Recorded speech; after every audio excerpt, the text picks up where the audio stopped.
What is going on? How are y'all doing? Welcome to another episode of Task Significance with Lorenzo.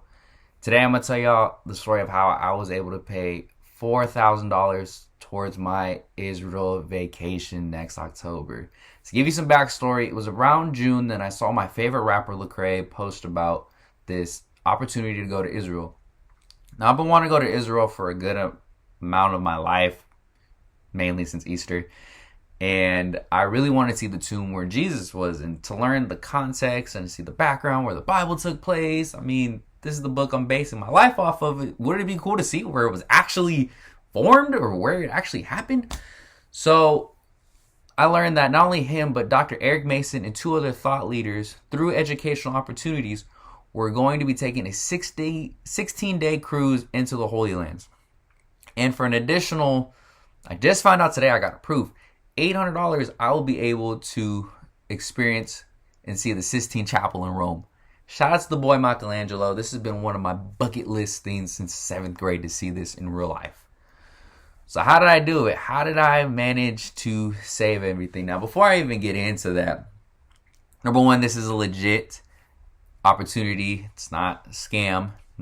And number two, I'm hopefully not going to be kidnapped, held for ransom, and have my life turn into a Lifetime movie. And if I did, my mom would probably watch it.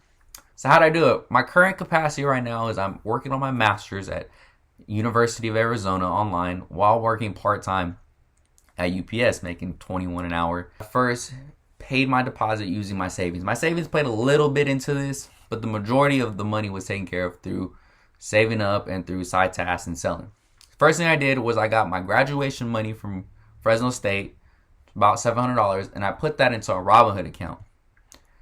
Second thing I did was I got the stimmy money that I never got last year from my tax return, also put it to a Robinhood account. There are many reasons why I used a Robinhood account instead of putting it directly into my savings. Number one, out of sight, out of mind.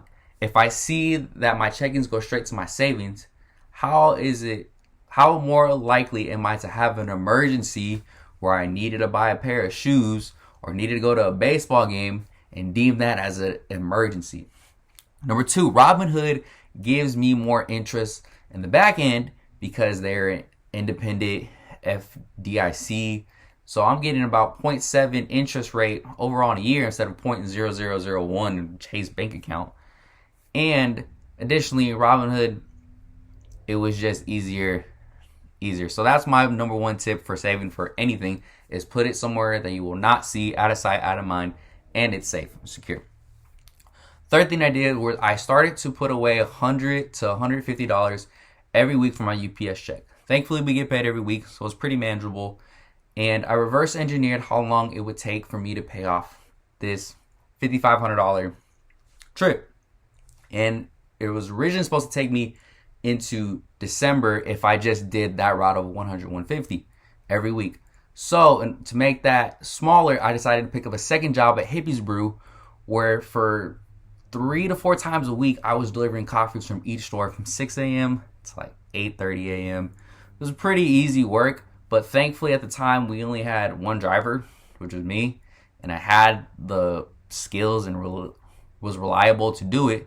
So I was able to pick up extra shifts, make more money, and because I was so used to living off my UPS check weekly, when I did get paid from my second job, after tithes and offerings, it would go straight into my Robinhood because there's no need for me to use it.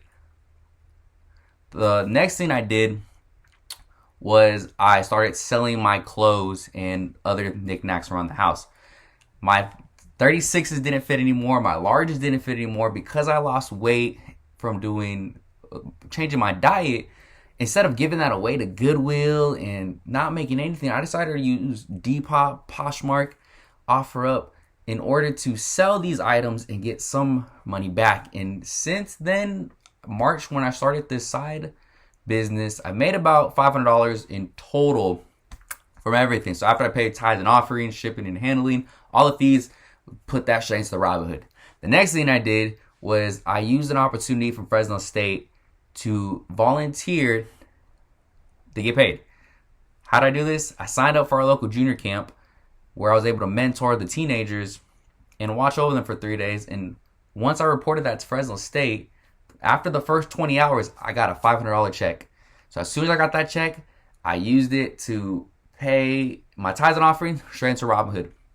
Now that one was hard because I had to give up an opportunity to go to Pasadena for an alumni trip, which was going to be paid for.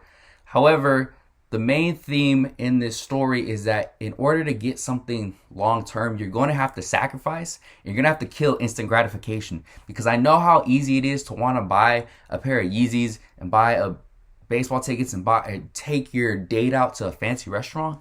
But if you really want to reach your goals in finance, and if you really want to get to destinations that you dreamed of, you're going to have to kill instant gratification to go long term.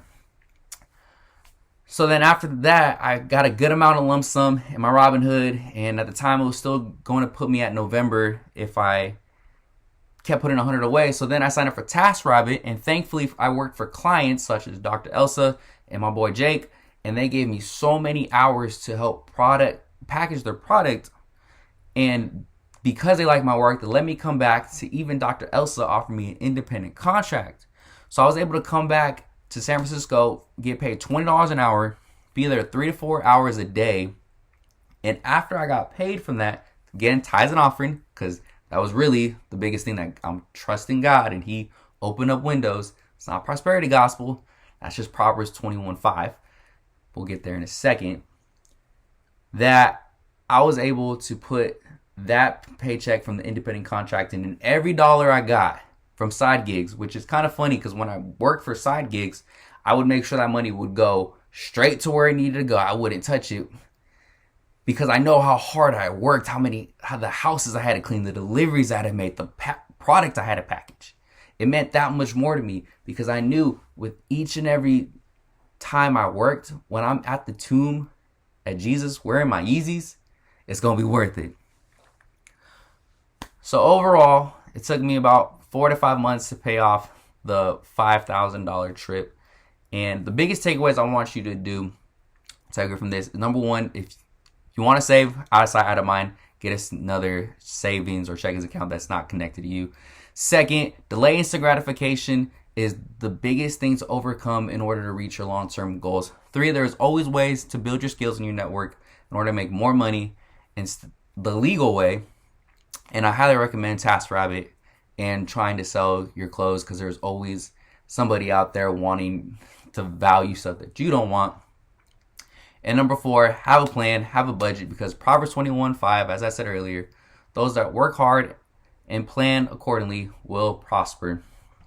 So let me know where you want to go for your next trip. Any tips on how to save, on how to build your network and add skills.